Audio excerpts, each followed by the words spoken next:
पे आया हूँ कच्छ विपश्यना सेंटर, जो भुज कच्छ से मांडवी और मांडवी गांव से 22 किलोमीटर्स की दूरी पे है। यहाँ पे 10 दिन का विपश्यना कोर्स करने के लिए मैं आया हूँ। ये जो आपको दिखाई देता है वो इनका एंट्रेंस है। ये एंट्रेंस में आप जैसे ही एंटर होते हो तो ये जैसे लिखा है धम्म सिंधु में आपका स्वागत है। ये सेंटर को धम्म सिंधु सेंटर बोलते हैं। ये ऑफिस बिल्डिंग है। यहाँ पे आपको पहले रजिस्ट्रेशन कराना होता है। वो रजिस्ट्रेशन कराने के बाद आपको अपना रूम नंबर अलॉट होता है। यहाँ मेल और फीमेल दोनों को अलग अलग सेक्शन में रखा जाता है और दोनों को अलग अलग सेपरेट रूम दिए जाते हैं। जैसे ही अपने सेपरेट रूम में आप जाते हो तो वहाँ से पहले दिन वहाँ से फ्रेश होके आपको लंच के लिए जाना होता है। 4 बजे के आसपास आपका मोबाइल यहाँ पे आपको डिपॉजिट करा देना होता है। मोबाइल के साथ साथ आपको अपने वैल्यूएबल्स जो कैश वगैरह है वो भी आपको यहाँ पे डिपॉजिट ऑफिस में करा देना है। जो आपको आपका जो कोर्स है 10 दिन का वो ख़त्म होते ही 10वें दिन आपको दिया जाएगा। ये जो आपको दिखाई देता है वो धर्म हॉल 5 नंबर का हॉल है, जहाँ पे आपको 7 बजे पहले दिन 7 बजे यहाँ पे इकट्ठा होना है। यहाँ पे इकट्ठा होते ही आपको इंट्रोडक्शन दिया जाता है विपश्यना का और समझाया जाता है कि विपश्यना क्या है। तो ये समझाने के बाद आपको फिर 8 बजे धम्म हॉल 1 में जो आगे आएगा तो उसमें आपको जाना होता है।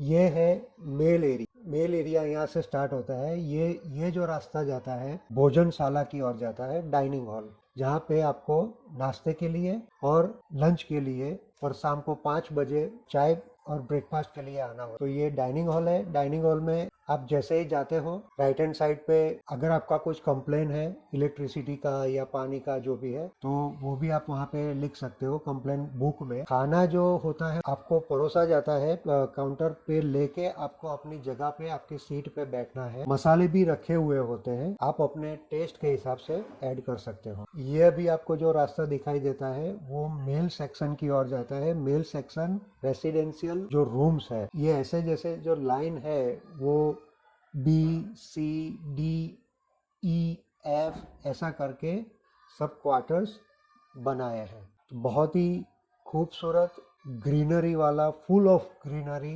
एरिया है और कहीं कहीं पे तो आपको पीकॉक भी मिल जाएंगे।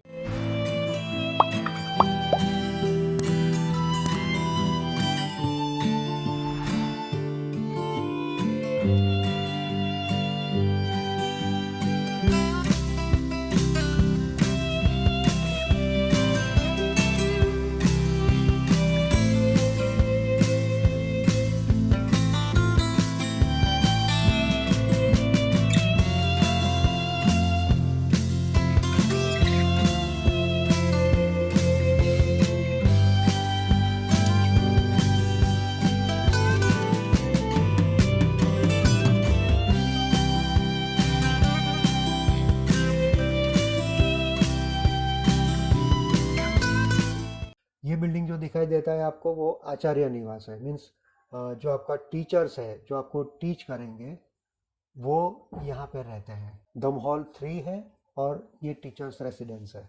यहाँ से आगे स्टूडेंट्स नहीं जा सकते।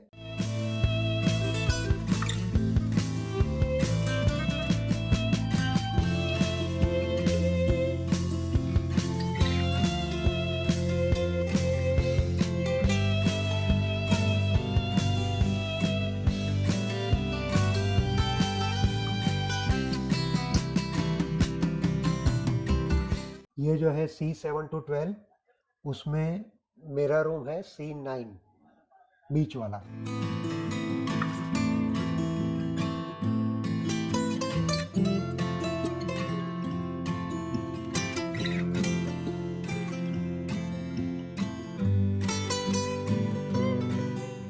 ये जो आपको दिखाई देता है C9, वो मेरा रूम है।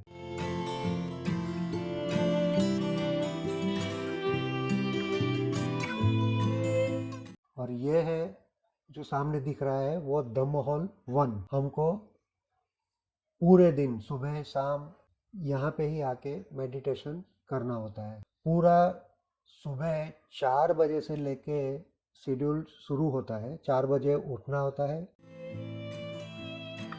4:30 से 6:30 को यहाँ पे फर्स्ट सीटिंग होता है। उसके बाद 6:30 से 8 वो ब्रेक रहता है। वो ब्रेक में आप ब्रेकफास्ट करोगे और उसके बाद आपका रूटीन जो नहाना धोना वगैरह है वो आप ख़त्म करोगे।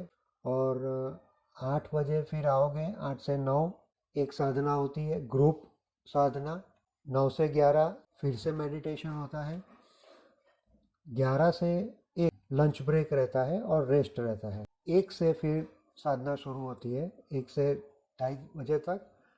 और 2:30 से 3:30 अगेन एक सामूहिक साधना होती है। 3:30 से 5 पर्सनल साधना होती है, जो आप अपने रूम में भी कर सकते हो या दम हॉल 1 में सबके साथ भी कर सकते हो। 5 से 6 रेस्ट रहता है। रेस्ट और चाय और फ्रूट्स दिए जाते हैं और ममरा, सेव ममरा भी दिया जाता है। तो ये आपका शाम का आप डिनर गिनो तो डिनर भी है। 6 से 7 एक ग्रुप साधना होती है। 7 से 8:30 बजे तक धर्म प्रवचन रहता है और 8:30 से 9 अगेन एक छोटी सामूहिक साधना रहती है। अगर आपका कोई क्वेश्चन है तो आप गुरुजी से या टीचर से मिलके डिस्कस कर सकते हो। 9:30 तक आप सो जाओगे और सुबह 4 बजे उठोगे। खाने के बारे में बताऊं तो ब्रेकफास्ट में जो है वो ब्रेकफास्ट में भी वो लोग गरम नाश्ता अलग अलग देते हैं। सपोज मुठिया होता है, इडली सांभर होता है, पोहा होता है, उपमा होता है, ऐसा अलग अलग। और खाखरा तो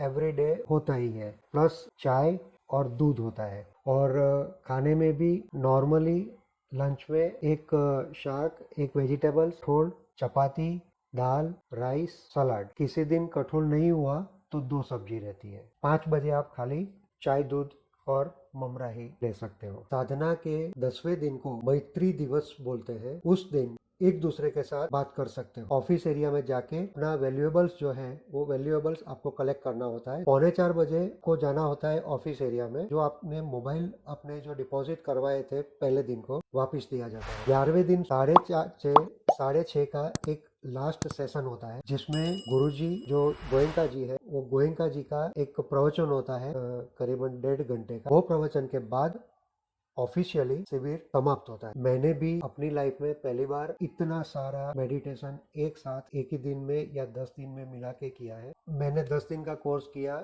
जो बहुत ही अच्छा है। अगर आपको भी कुछ मौका मिले कभी भी इन फ्यूचर तो आप भी जरूर से एक बार 10 दिन का कोर्स कर सकते हो।